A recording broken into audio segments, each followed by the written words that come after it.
Welcome to the Left Wing podcast in association with Aldi. Spend €30 in store for a chance to win €50,000 for your primary school. More chances, more prizes, more reason to enter.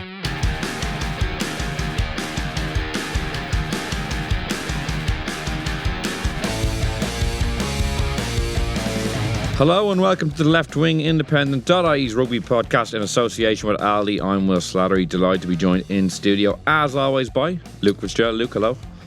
Just the two of us. Yeah, very intimate, private, podcast. Private, there's 300 people here, but, relatively private. Yeah. God, great to have you back to myself, Will. I'm looking forward to this one. Look, great weekend all around. These are nice ones to come into because so much positive stuff, considering the last couple of months have been fairly back to the bosom of European rugby where everything is warm and comforting, and we always win our matches, and it's always positive. Well, for the most part, yeah. Look, it's been kind to us, and some great performances, and I think there was a few good reintroductions as well in terms of international guys coming back into the fold.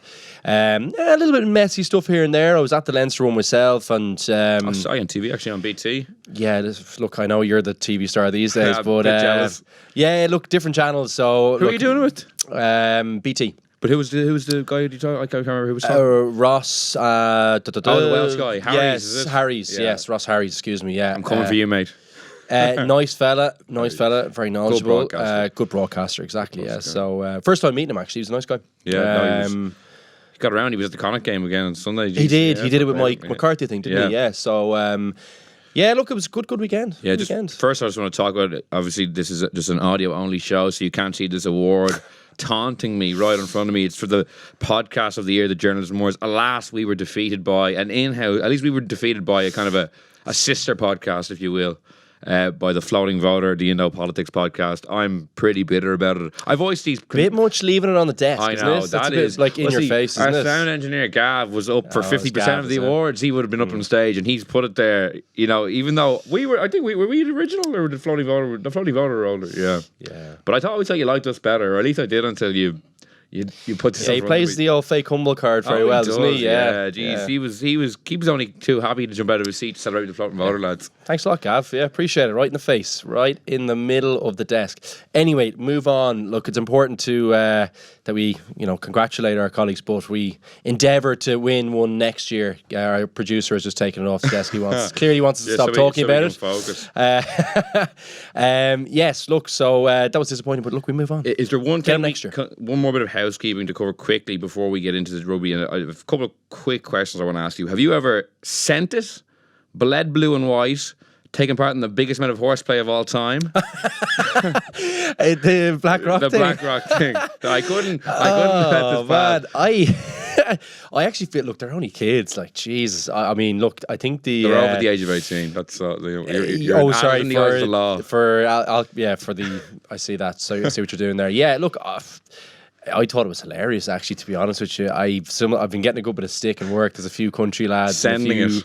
Have you said sending it before? Have you ever sent a few real dubs? Oh, I've endeavoured to. Yeah, I don't use that language, but look, I saw what they were doing. It looked like it was a bit of fun. Rock chants everywhere. Rock chants. I've done that now. I probably kept it to the rugby pitch, but.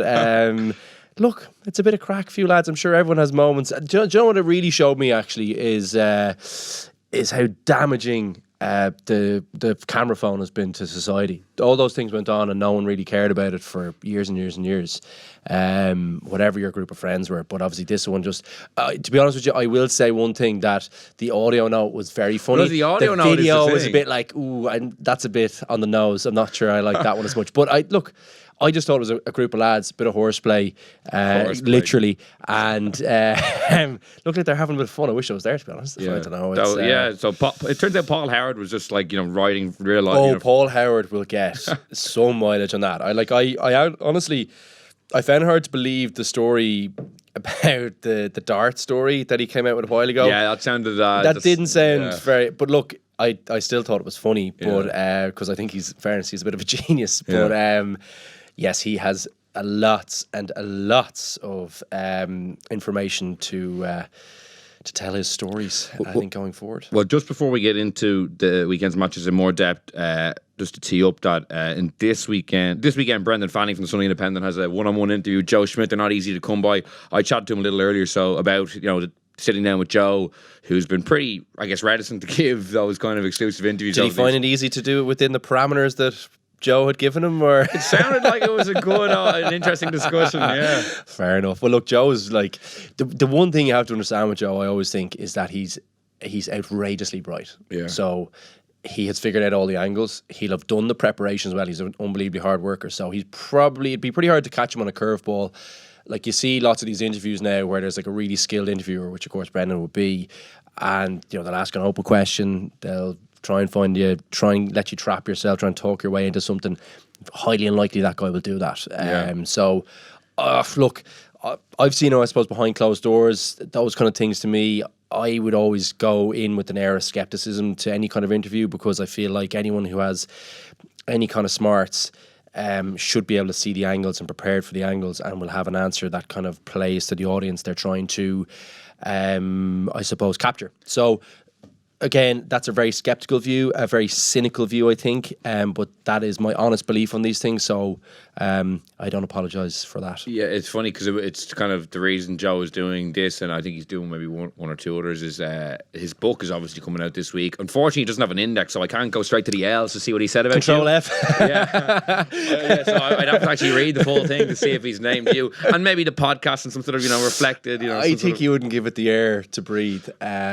So that'd probably be my view on that one. You don't think he'll be mentioned at all? One of the great days, maybe, of his. I highly doubt it. I would say he's. Look, he might. I don't know. Look, I think Rory has probably a chance of getting in there if he's going down that route and he's settling a few scores. One of our own, a friend of the podcast, a franchisee, you might even say, after his Japanese trip. I'd say Rudds could get a good goal going, because like the team, he just got the team all the time, so that really annoyed him for a long time. But look, it'll be interesting. Like I do hope that he kind of does open up a little bit more, because he doesn't have to be as guarded going forward. That'll be a decision he'll have to make, whether he's comfortable doing that. So it'll be interesting to see if he does, if there's any kind of, I don't know, any reflections post World Cup that maybe he wasn't able to give at the time. I'm not sure if there is. From what I've too heard. raw, probably. Yeah. Or any even anecdotes about maybe things that how he maybe prepared, because I probably would have seen, and lots of the guys who played under him would have seen during the different successes. Maybe did he have a different view on how the team was performing, or was there something that he did while preparing for the games that was kind of interesting, or something that he I'd probably be interested in that facet of it.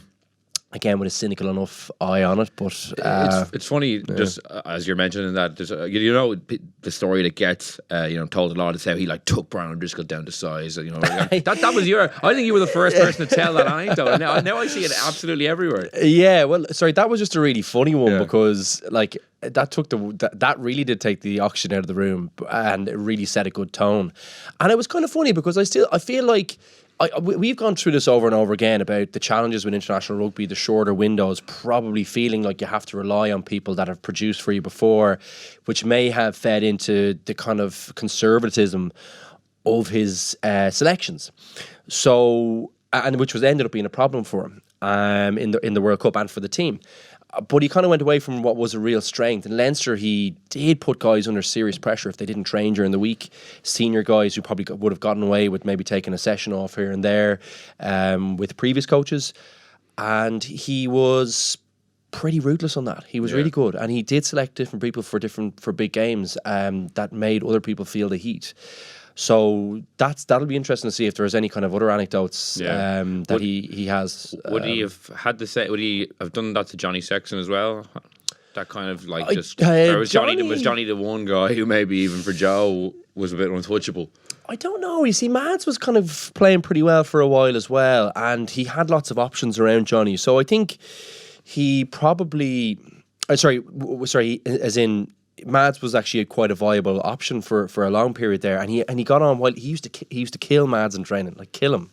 But he actually selected him all the time because he was very durable, good kicker, Now he's a bit, you know what Mads is like. He can be a bit wild at times. He kind of plays what he sees, but very exciting to watch and play around. And I think Joe probably tried to rein a little bit of that in. I thought he was brilliant for Mads' game, and I think Ian Madigan, would feel the same way about that. So he probably wasn't under as much pressure when Johnny was kind of definitely out, but he probably gave him a few more days than you normally would. I think that's probably normal with a 10 anyway. Such a pivotal position on the pitch, goes without saying. But all the tempo, all the moves, you know, Johnny and Joe would be very clear on how they want the game to go, and I think that made it a very easy relationship for them. In that, you know, I think he just knew, like, even intuitively, they were kind of on the same page. They just kind of felt the same about all the different circumstances in the game, understood the calls, understood where Joe would want them to call, and kind of really believed in Joe and what Joe was doing. As did the rest of the team. But I think that kind of made. He might have been given a little bit more leeway based on that, but I don't really think I'd have a problem with that one, because I think Johnny really came into his own during that period, and probably down to maybe the importance of the position. I think the rest of us probably were treated a little bit differently, and probably understandably so, because he had lots of other options around there. But maybe 10 is probably a more difficult one to do that with. Yeah, well, definitely be interesting to see what he says in this weekend's article. And as I said, I talked to Brendan earlier. We're going to play that a little later in the show. But to go back to the weekend's action, you mentioned Johnny there. He scored, he got in the end of a great try when he somehow spun out of about 2 or 3 terrible tackles. tackling, wasn't it? Yeah, it was shocking. They had made him Johnny covered. Sexton look like John Alomu, circa 1995. Look, he showed a great turn of pace, which was good to see, because I think that's the key thing with a player, you know, barring injuries, because he obviously has stated that he wants to get to the next World Cup. It's important that pace stays. I thought it was a lovely finish. Lovely play by Josh van der Fleer as well. I love because lots of people might try and go for the white. It just shows good quality player. They'll do the right thing in the right circumstance. He probably could have gone for it himself. Maybe got over the pass to Johnny. It's a small point, but I really like that. Love Johnny's turn of pace. I thought it was terrible defence, because they obviously had him covered up very well. You'd expect the guys to finish that tackle. I think it might have been even Stain, who's a big guy, missed that tackle. That was very poor, you know. From what went to being probably an offensive defensive play to being a complete soak, miss, and then 2 more misses, and it was just like they're running in from 50. Yeah. Kind of disappointing, because it was, you know, close-ish. At that point, they weren't completely out of touch. Yeah, it was. You the would kind say of game Leinster had more of the game, yeah, but and it was probably going to go that way. But those kind of moments really sucked the life out of the team. In a game like that, and way in the RDS, like Leinster have only been beaten there, I'm going to say like 4 times in 100 or something. Like, it's a crazy stat, isn't there? Something mad, is it? Well, they haven't lost very many. They haven't lost the European I think it was game like there since just after the last World Cup against Wasps. Is it 2-57 at home or 3-57 at home they've lost or something like that? It's pretty impressive. I think the stats, obviously not in European, I'm talking about league as well. So it's a tough place to go. Moments like that, you know, you just can't have them. You have to be really disciplined. Your defence against Leinster, I think nowadays, like, even they had lots of guys that, you know, obviously Joe Tomani crying off before the game, but Rory O'Loughlin comes in, who I actually would probably pick ahead of Tomani anyway. You know, in that back three, like, all, you know, very experienced at this point, very, very dangerous. Everyone in the pack's a good carrier. The front row and the second rows, Jesus, like, it must. There's no room to make errors in any facet of the game against Leinster. So moments like that are a big turning point. But good to see Johnny back in the groove. I thought there was definitely, you know, lots to improve on. I think they'll get better the more guys they get back in the pack, which probably means they get better throughout the competition. I think this kind of period now will be about reintroducing, trying to maybe get everyone back on the same page fairly quickly, because there did look like there was a few bits that were missing still. Gary Ringrose, I thought, had a super game. The tries, obviously, like, look, I always lead. There was 2 lovely finishes. One was a bit of a run. One he had to finish, but he was very good as well. And lots of the other guys that were reintroduced looked very good and sharp. So very positive from Leinster's perspective. I think they've lost 3 home games. It sounds ridiculous. Is it 3-59 or 3-57 or something? I think since the last World Cup, they've only lost 3 home games. They lost to Wasps in the Champions Cup. Sorry, in the RDS. We're talking about in the RDS. They've lost some in the Aviv as well. Sorry, 4. They lost to Wasps in the Champions Cup right after the last World Cup. Then they lost to the Scarlets in the semi-final 2 years ago. They lost, or 3 years ago, they lost to Treviso 2 years ago, and they lost to Glasgow. Are we doing this? Last season. There's 4. When you were talking that long answer, I was just in my head, I was just like doing the maths. And I think they've lost 4 games of the RDS since the last World Cup. But it's an incredible. Sorry, the point is, won a season. It's an incredible. It's an incredible stat and a really difficult place to go. I'm sure your points are really good as well. I had it on a stat. It was a stat from Opta. If we really want to just stop the show and go through it, we can. But I don't think we can move on. Generally, it would have been in the same kind of. Yeah, and on the young players, Ronan Kelleher was obviously a guy a lot of people are talking about. His first European outing. Were you impressed with him? Really good. Good around the pitch. I thought his basics were good. Tackling looked good. He had a few big tackles as well. The basics are going to be the key thing for him going forward. He clearly is good in attack. That's a great thing to have. You look at Sean Cronin, that's probably who he's going to be competing with at the moment. Interesting situation for Leinster at the moment. They have 4 guys in that position that I'm thinking they're all really, really top quality hookers. But how 4 doesn't fit into 1. And look, if you can make a good argument for the guy who's going to be in 2, which probably looks like it'll be Ronan at this stage, behind probably Sean, or one of those 2 will probably be starting. But the other 2 guys are brilliant players, like Tracy and Byrne. What happens to one of them? You think at some point we'll have to consider getting some rugby somewhere. Yeah. So that'll be an interesting spot to watch. And I wonder, do any clubs, if they're really looking? Are they looking? Because those guys are class. So, but Ronan, to go back to the point, Ronan Kelleher, it's great to see a young talent in there. Leinster just seem to have, in the front row particularly, just so much depth there, and young guys as well. Great job for Rob McBride to come into. Yeah, I think Ronan Kelleher will get captain of the Six Nations. I really do. I just think there's a really good opportunity there for a hooker to emerge. Niall Scannell's a very good player, but probably hasn't grabbed his opportunity, nailed down to be in the 22 at an Ireland level. Obviously, there's a lot of rugby to play between now and February, but I think if Ronan Kelleher continues this over maybe the back-to-backs, if he's still involved, the Munster match on around Stephen's Day is always a big one to put yourself in the shop window. I think he's a very good chance to be in the squad and get a cap. Yeah, but he's playing in a great pack, isn't he? So there's he's going to get opportunities to showcase what it seems to be really good at, which is actually attacking. Obviously Sean Cronin coming back could, stifle that a little bit, because you'd have to think they'll reintroduce him. He was unbelievable last year for the club. Obviously disappointing World Cup, but sure, Joe was never going to pick him there anyway, so that was always going to be disappointing. So no surprise there. And that's going to be the challenge, is getting the game time.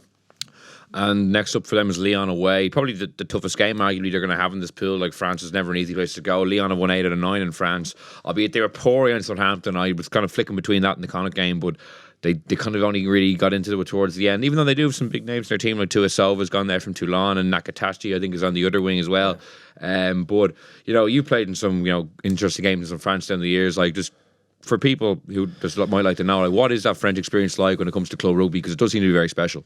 It's very different to playing them away from home. If you get a good start against them when they're playing you on your ground, it's a cold day in whatever December or November or January. They're not always that keen. But if you get a good day in France, home crowd will be there, out in force. They're having a good season. They're top of the top 14, top 14 at the moment. They'll be a real handful, as you say. They've guys who can turn a game on a sixpence because of just huge men, great athletes. And they play an expansive brand. I think they might be the top point scorer as well. They put up some big highs, in top 14, as you say. So that'll be an interesting one, and there'll be real challenges for that in Leinster. I would always think the key part in that now is to really try and squeeze them out of the game. A big challenge against it'll be a big French pack. They're always big. You have to be in top 14. So that's the challenge. And I would say that's the best place to take them on, is in there, slow down the pace of the game. Leinster will think that they're fitter than them, and they probably are. But I think that really tells in the last 20 minutes when you're squeezing a team in tight.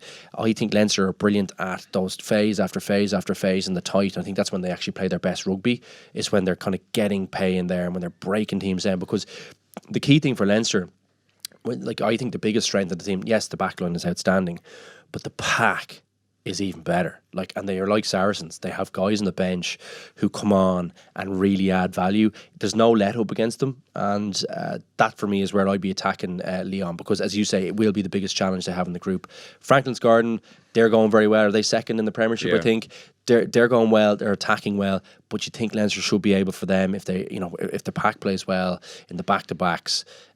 I think Northampton won't get too much better than they are now. I think second is probably flattering a little bit in the Premiership, given that they weren't as affected by the players being away at the World Cup. And you've good memories of Franklin's Gardens. I think it's the intro for our podcast. It's like number 2 for Luke Fitzgerald when O'Driscoll drew his Spencer passed through his legs. Oh yeah. No, good memories. Yeah, it's a tough place to go as well, but I think Leinster will have too much for them. Yeah. Not to be disparaging or anything like that, but I just feel like they're kind of on a journey back to being one of the top clubs. Leinster are a top club, and they should be looking to beat them, by 4 points away from home. I would expect it to still be tight enough over there. They're one of those teams in the UK that has, strong supporter base, like a Leicester, like an Exeter, like a Gloucester. They will be tough over there, but Leinster should have too much in that one. Lyon is the big one now. If they get that, you'd expect Leinster to go on and top the group fairly easily. And looking at some of the other Irish shows over the weekend, like the clean sweep, obviously Connacht win over Montpellier, though, was huge gut considering the injuries they had. Stinker of a start as well. Yeah, so they conceded a try after a minute, and they also had 3 guys pull out kind of on the day before, whatever. I'm sure the team knew, and then they got, I think Gallagher got a head knock early on, so that's another change, and they battled their way back in against a team whose budget is astronomical, even though they are always flattered to deceive almost. They're good at home though. Look, they just have a massive pack. So especially given that, particularly in the second row, they're having some real difficulty in the second row in terms of even just bodies available. In Connacht at the moment, and that's a kind of that the engine room against Montpellier is pretty important because they have just some absolute monstrous units in there. So yeah, look, it was a great result. The sports ground's always going to be tricky for a Montpellier to get up for the game. In the daytime it actually looks even worse in the daytime. You'd expect a bounce back as well, which is why the start was so weird. But the you'd expect a bounce back after the Leinster game last weekend. That was always going to be a really Montpellier. They may have done some research in the game. I'd have my doubts that they did that much, but the week before would have, if you were looking at Connacht, you might say, oh, where were they last year? If you're doing a quick scan, where did they finish last year in the league? How did they go last week? We should beat these guys fairly handily. Look at the size of their budget, as you say. So, and all the injury problems. So, yeah, I could imagine Montpellier going, lovely. It probably couldn't have been a worse start for them in some ways. Take the foot off the pedal a bit. But if they had really concentrated and focused and tried to squeeze Connacht out of that one, they should have been able to. But again, away from home, French teams, talked about Lyon there, they'd be a different kettle of fish. They're just, I don't know. I don't know what it is, but I think Toulouse take it very seriously, as do Clermont. Yeah, they won in Kingsholm on Friday night.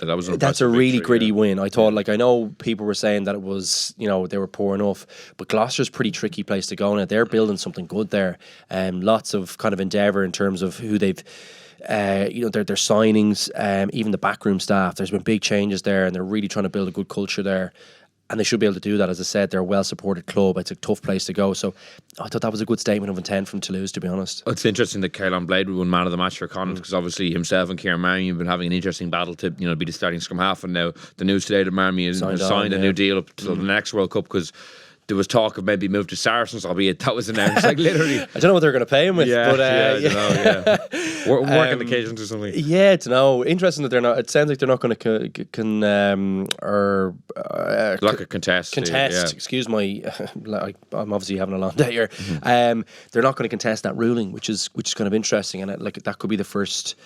It probably couldn't have been a worse bargaining chip to have. I'd say at the time he was thinking this would be a great bargaining chip, but obviously as it transpired, not very helpful whatsoever. Interesting to see now what other things kind of come out of that, whether people have to leave next year. And obviously for Marmion and for Connacht, I think it's a great bit of business. Keelan Blade obviously looks like he's in possession of the jersey, playing well, as you said. And look, Marmion has been brilliant for Connacht for a very long time. So you'd expect that to be a real strong part of the team for them going forward. It's interesting though, just Andy Friend was obviously asked about the potential move to Saracens, and he was honest. He was like, Kieran has been is distraught from what being dropped from that squad. He's really struggling to kind of get over it. You've been in positions when you were from the World Cup squad. Oh, sorry. I was going to say, the Connacht team. I'm sure he was annoyed about that too. Sorry, I meant the World Cup squad. Yeah, well, that would be really hard for him to take. It looked like he was the number 2 for years, and then at the last second, maybe McGrath pipped ahead of him. Yeah, and like I would say actually the Keelan Blade thing probably played a big part in that last season, as they kind of shared the jersey quite a bit. And I would have thought in some matches Blade, kind of edged him out in terms of performances. I would say that really affected him and could have affected his decision in terms of looking around. Like, I haven't heard of him looking around before. That's not to say he wasn't. If his agent was doing his job, he probably was. But it really sounded like every time it was almost a formality that he was signing on with Connacht again. So, and he's been there. Like, Connacht have been really good to him. Like, he's been there a long time now. A very long time now. Yeah. No, it's in the blood now. 7th season, I think. 7th season, is it? Yeah. It's good knowledge there on the old habit. Use my fingers. He's been really good, but he's been really good for them as well. Yeah. So, look, I think they'll be delighted that he's staying. He's staying until 22, I think, isn't it? 2023, so the next World Cup. So really? 2023, okay. Sorry, I thought I saw 2022. Anyway, yeah, look, sure, that makes more sense, actually. But look, great for them to get him under contract, and I think he's been a real heartbeat for them for a long time. And I think the two guys at 9 go very well with Carty, who you'd expect to kind of hang around there as well. So, very positive development for them. Off the back of as well, a very good week in Europe. And they have Toulouse away next Saturday. So God, great fix. They're the ones you want to play them, isn't it? Like that. Those kind of things, though, will, I think, keep people at the club. Yeah. Would you feel that as well? Well, maybe maybe not Montpellier straight into Toulouse. Maybe I don't know. See, how do you want it? Do you want to have like a good pool where you might get I think Connacht would prefer to be in Leinster's pool than their own. I'll be at Leinster at 1 seed, so obviously you can't have it. But I'd say everyone wants to be in that one, but or maybe Saracens will, now that they're not going to field the proper teams, it looks like. But look, it's a tough one for them. I think the injury crisis really doesn't help. Like, I think they'd probably they'd be really looking forward to it if they didn't have so many injuries, I think. Yeah. Because it's a great test, and they put it up to them a few times. They won there. With Pat Lamb's first year, I think they won there. Yeah, that's right. Actually, sorry, you're 100% right. And did they because they played them again? I think Marmy might have scored the winning try. I think they might have beaten them in the sports ground as well. Did they? I'm going to say yes. Yes, I think they did. Yeah, beat they them did in 2 years ago, or 3 years ago. Yeah, because they had them 2 years in a row, didn't they? In the same pool. They definitely beat them at home about 2 years ago. Yeah, so look, they have a bit of history there. Yeah. And look, they can draw on that. Now I know it's a bit ago now, and Toulouse are definitely a very different team, different coaches, etc. And look like they've moved on, are playing a nice brand as well. So it'll be a huge challenge, but sure, like that's what you want to play. Like that's why those kind of things will draw people to the sports ground. It'll bring big numbers, but it'll keep players like Marmy in there as well, you would have to think. And speaking of keeping players, what about Bundy Aki now? There's a bit of talk about his future. His contract is up at the end of this season. He'll be 30 in March. So an interesting dilemma for the IRFU, who are now, I think, his paying masters. He was on a national contract. Do they give him another 3-year deal up to the next World Cup? He'd be 33. Again, with the conversation we're having, is he going to be at the next World Cup? Possibly not. So how do they? Because he's so important for Connacht. It's kind of an interesting dilemma. Like, what would you think? Yeah, I would nearly consider him like kind of an Issa Nasiwa of Connacht. Yeah, I think he's been really good for them. I think he'll help bring other players in as well and bring other players on. So I think he's become a very important cog down there. Yeah, I'd be like, look, you've decided to, what would you call it, naturalise? Whatever. Yeah. So I would say. Yeah, like you'd want to be keeping him now at this point. Like, even if he's playing more games for Connacht, I think that adds value down there. And lots of your young players are down there as well. So you'd think someone like him would be good for them. So I'd suggest that you can't break the bank for him, and there will be teams that will break the bank for him because you'd think he's probably got 2 or 3 really good years left. But look, there's a point where you say, look, that's not feasible.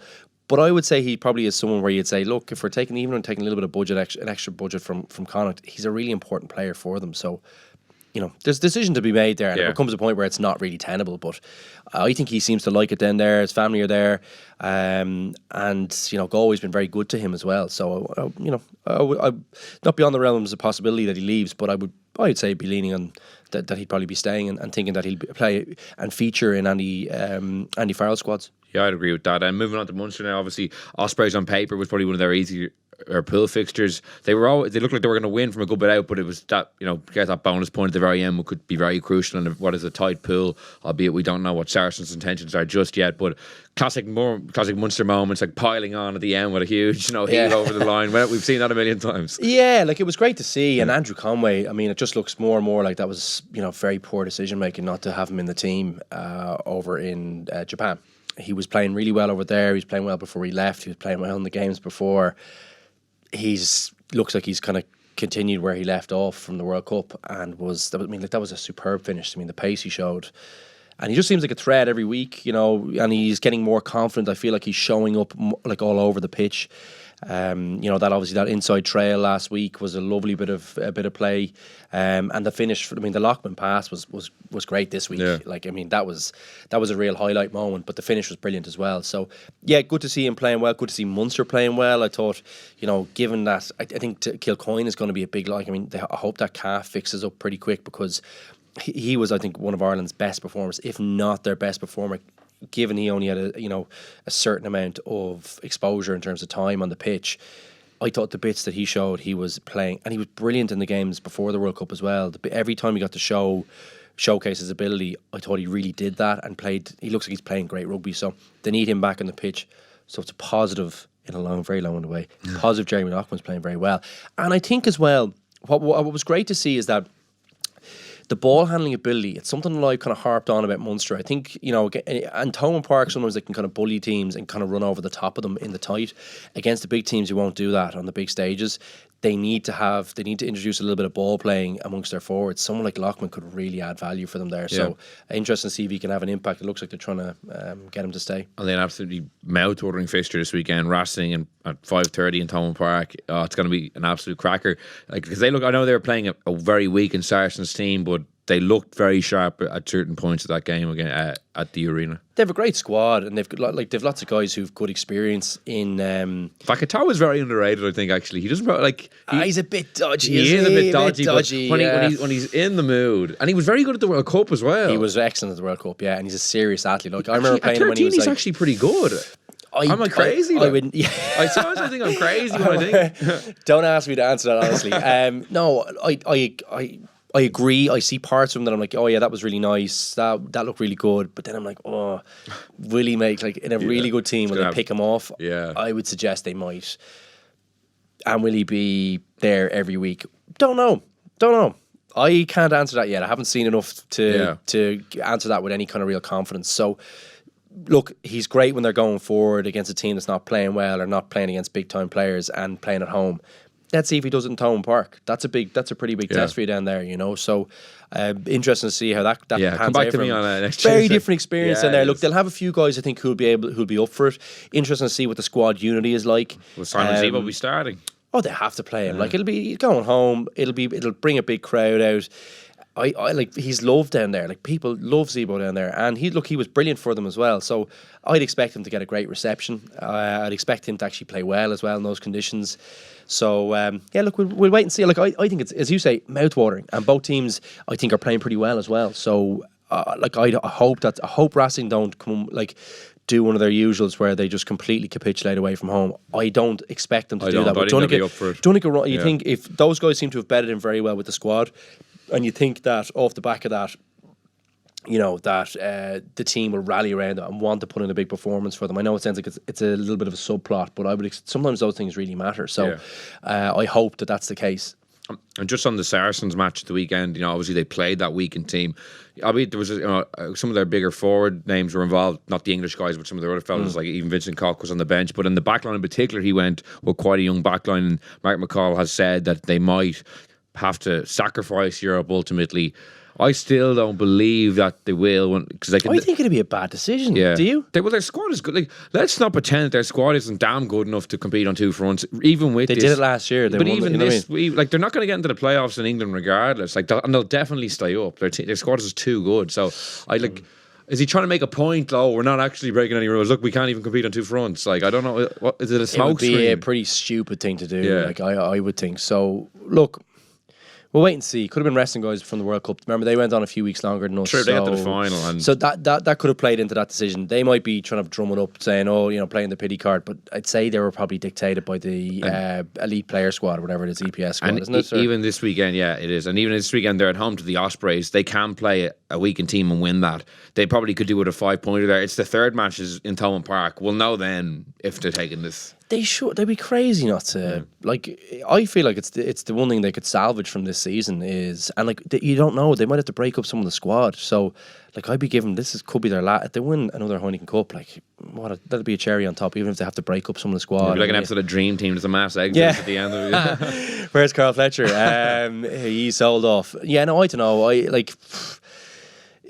I would feel like they're crazy to pass up the opportunity. I would say there's a really good chance. And in a pressurised circumstance, in a relegation battle, those players will produce for you and they'll be able to smash some of the teams if they really need to. So, look, if it comes to that, like, you obviously want to hit the ground running, but if it comes to that, they know they can produce, and they've done it. Like, it's way harder to produce when, in a winning culture, when there's desperation involved and you're playing for your job. You'd have to think those players will play better. Yeah, and it just opens the tournament up in a really interesting way if they do end up kind of sacking the tournament. I think it'd be terrible. Yeah. I really think it'd be really... I nearly would say it'd be bad form, actually. Yeah.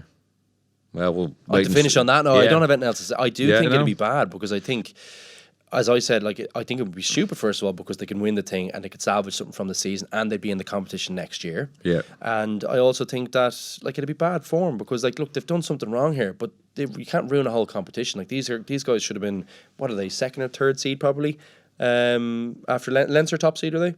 Well, everyone is kind of in one band. It's like the top 5. Oh, is it? Okay, sorry, so but they're in the seeds. top. Yeah, so like they're for one of the top seeds to not really be putting out full teams would be very bad form, I think. And lastly, before we wrap up, Ulster had a good win at the Rec. It wasn't the most, it wasn't maybe the greatest performance, but it was a very important win to get with Clermont coming this Friday.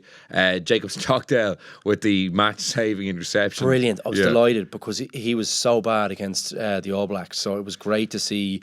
And do you know what? Funnily enough, the bit I preferred was actually the bit before. His angle was right. It was the first time I've seen him not go for an intercept. The guy got the ball away, but it was perfect defence. And then obviously the chase back. Look, it's a if you're not chasing back in that circumstance, there's a bigger issue. If you're not wanting it, if it's a crucial part in the game, away from home against Bath, Heineken Cup, and you're not chasing back to intercept that, I'd go through him, to be honest with you. But what I did like was the proper defence the moment before. I was just thinking his angle is right, his timing was good. Now, he didn't maybe wrap the arms, but it was an excellent bit of defence. And I was delighted for him because we crucified him, and rightly so. He was really bad against New Zealand. Because partly the reason I just didn't like some of the antics as well. I remember when he knocked down the ball and he was kind of laughing and smiling about it. I was like, that should have been a yellow card at the start of the match, which would have really made things even worse. But like, he was just all over the place, and didn't look focused. Didn't look like he had really considered the defensive part, like, because it's such a big part against New Zealand. Obviously hadn't done his research for the George Bridge, the George Bridge break. I know it was all bad defence prior to that, but there was lots of things that were really bad. And I suppose my frustration with him is that I feel like everyone's kind of jumped on the bandwagon, and I feel like maybe he's kind of believed it a little bit because no one's pulling him up in Ulster. But it's really important that he develops the defensive part of his game. He's a huge man. He's a brilliant athlete. He's definitely a smart footballer. We can see that from how he is going forward.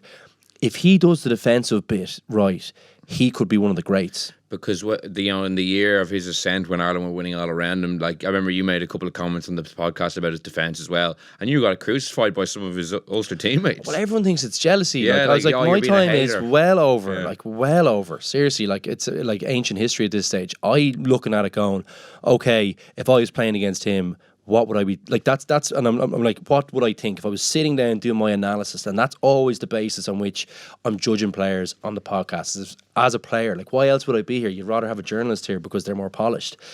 I'm in here because you want to have someone who's sat down in front of a video and assessed other players and teams, or listened to great coaches and picked up lots of things throughout the journey that can give you some insight as to what people are thinking. I'm looking at that part of his game saying, well, he's brilliant at this. He could be an all-time great. He could be one of the all-time greats in an Irish jersey, in even a world context. He's brilliant going forward. I'm looking at the defence a bit going, I'd love to play him. I would love to play against him. With Johnny Sexton at 10, we'd rip him apart. Do you know that kind of way? Because I'm thinking, his positioning's wrong. He's going to go for an intercept. I know if I hang out here, I'm in this position, he's going to bite. And I just know all the opportunities he's going to provide me. And that was what I was basing on. I was thinking, against a good team, he's going to get picked off if no one's pulling him up and training on this stuff or in the media. So that was kind of what I was thinking on it, you know. So I'm glad in a very long-winded way, again, to see that he was getting the stuff right. He needs to keep on it. Every week it's just got to be a base for him. He's just got to produce that every single week. Wouldn't worry about the intercept bit. That was just, look, you'd expect people to be trying their best in the last moment of the game. The bit before was really good. Stuck to the rules, you know, didn't look for an intercept, you know, made the right decision. It was good play by Bath. But sometimes you're just, that's what's dictated. Like if you're the last person on the line, which you are on the wing oftentimes, that's what you have to do. Sometimes it's not the perfect decision. You just have to, you know, play the balance of probabilities. They performed well. He got back in the game and saved the day. But the bit before was really good. Yeah, and just before we wrap up, maybe get some predictions for the Irish teams this weekend. Obviously, Jacob Stockdale will be in action on Friday night. Ulster at home to Clermont, and that win away in Bath really opens up the pool, especially if they can back it up this week. They have Harlequins in the back-to-back. A good team, not a great team. So if they win this game on Friday, they're in a very strong position. But do you think they can? I think they can. I think they're going to win. I think they might, yeah. I hope the weather's bad for them. But I think they'd be really up for it. I think Jack McGrath, I'm not sure what his story is. I think he's out. I think he's out as well. And that could be a big loss for them. You know, with the big pack, you know, French pack, you want a good seasoned veteran in there. That could be a bit of a loss. Marty Moore looks like he's playing well. It's good to see. Pack going well. You know, they have the carriers to do it. I think Jack could be a loss, but to have a good kicker. Cooney's playing well. He's kicking well. In the big games, he's proved he can kick well. I could see it being a tight one up there. And I think they might edge it. Yeah, I think Ulster might edge that one. And then we have an absolutely unbelievable 3 games in a row on Saturday, starting with Toulouse Connacht at 1 o'clock. You will not budge from the couch. Oh, I can't wait. Myself and my couch have become one entity. Kind of a symbiotic. I can imagine you having a sleepover on Friday night, man.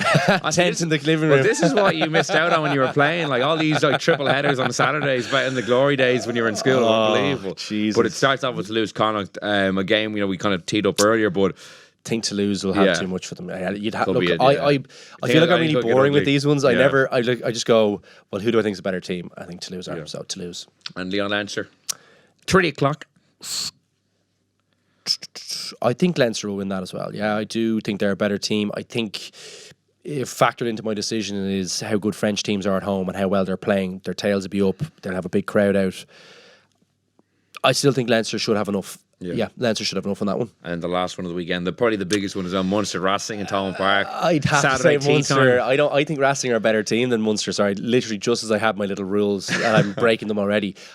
Munster, again, factored into the decision, they're just so good at home. They're so good at home. I feel like it'll be a really, really tight one because I think that, you know, Racing will rally around their guys.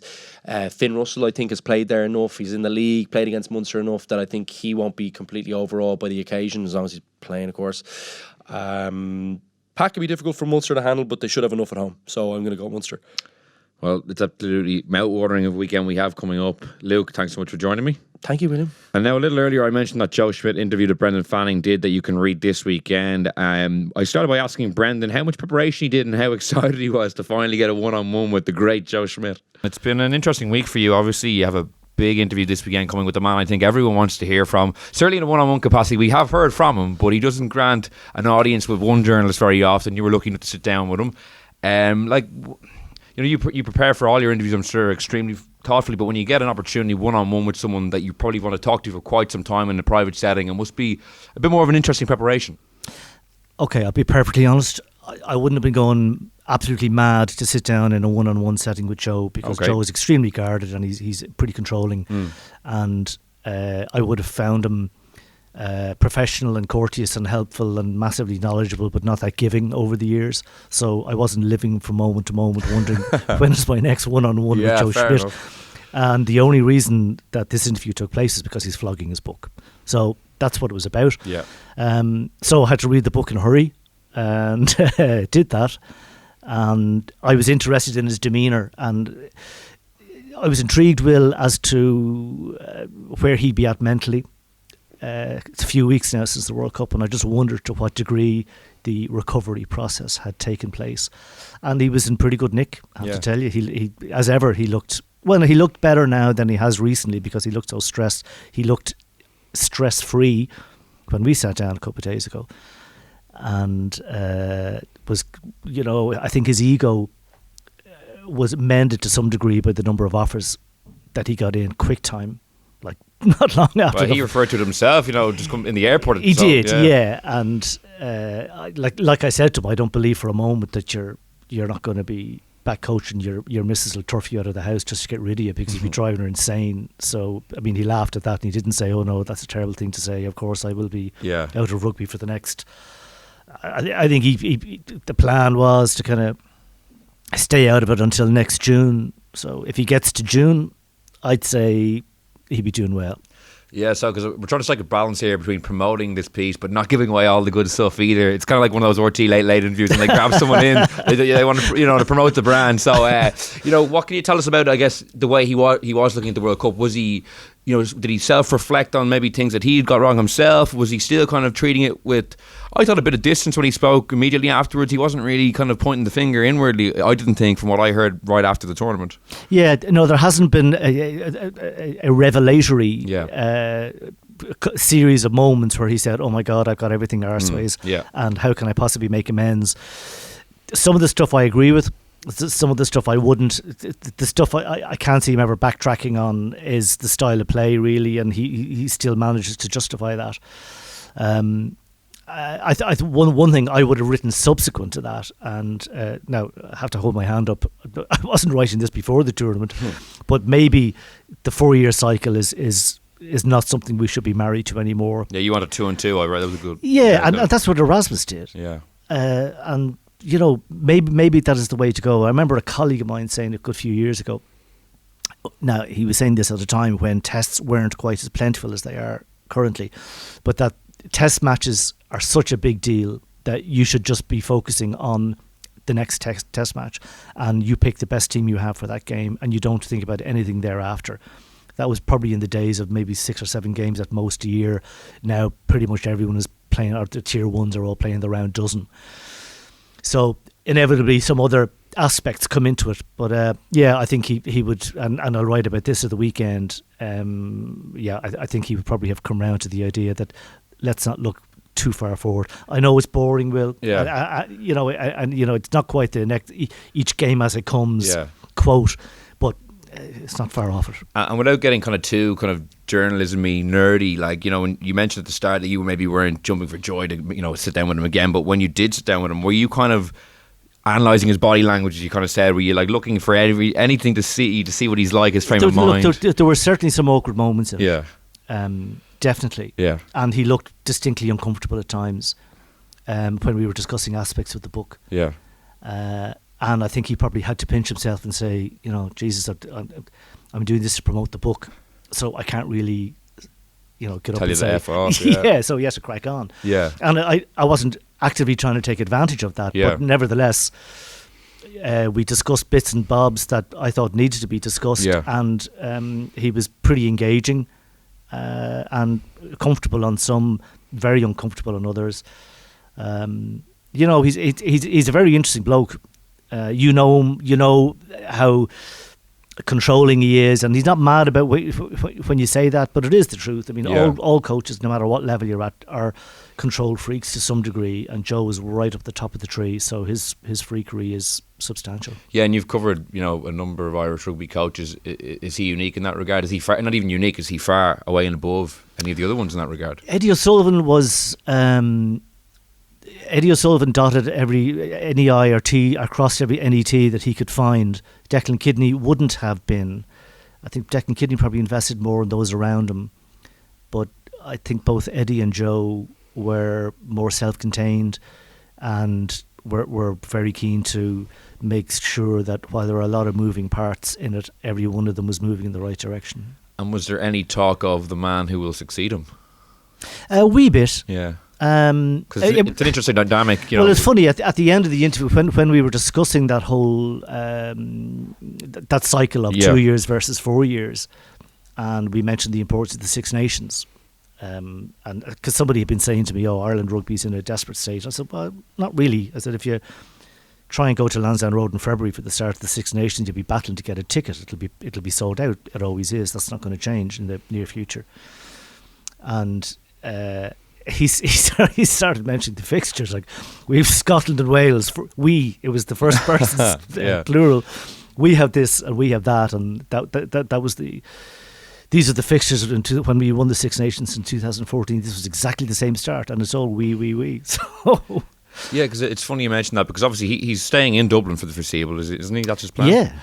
Like it reminds me of when Bill Shankly relinquished the reins of Liverpool and was like, still hovering around Liverpool, and he was still looming so large. The players were still kind of half thinking he was still the manager. Like if Joe, we this, we that, he's going to still be in Dublin, might be at the games. It'll be an interesting dynamic going to come Six Nations. No, you're dead right, and that it will be interesting because he'll need to pick and choose his games. For example, I asked him had he gone to a game at the weekend, and he hadn't, because he was going to fetch up to the RDS, and then decided, okay, maybe I won't.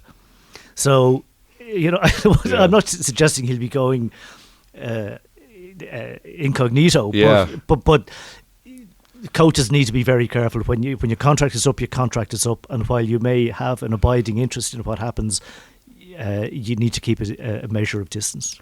And did you find that you learned new things from being, having that time, I guess, when adjusted to you privately, having stepped away?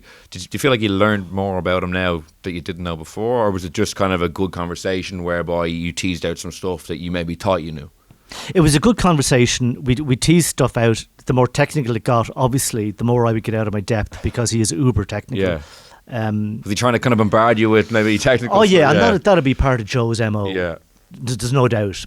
And he has ammo prepared already to justify the way Ireland played and certain things, and he would hit you with a stat, and you could think, okay, I can go back and spend the next 3 hours unearthing the info to confirm or deny that stat. But given that he was probably up at 5 o'clock in the morning putting it together, there's a decent chance that the stat is accurate.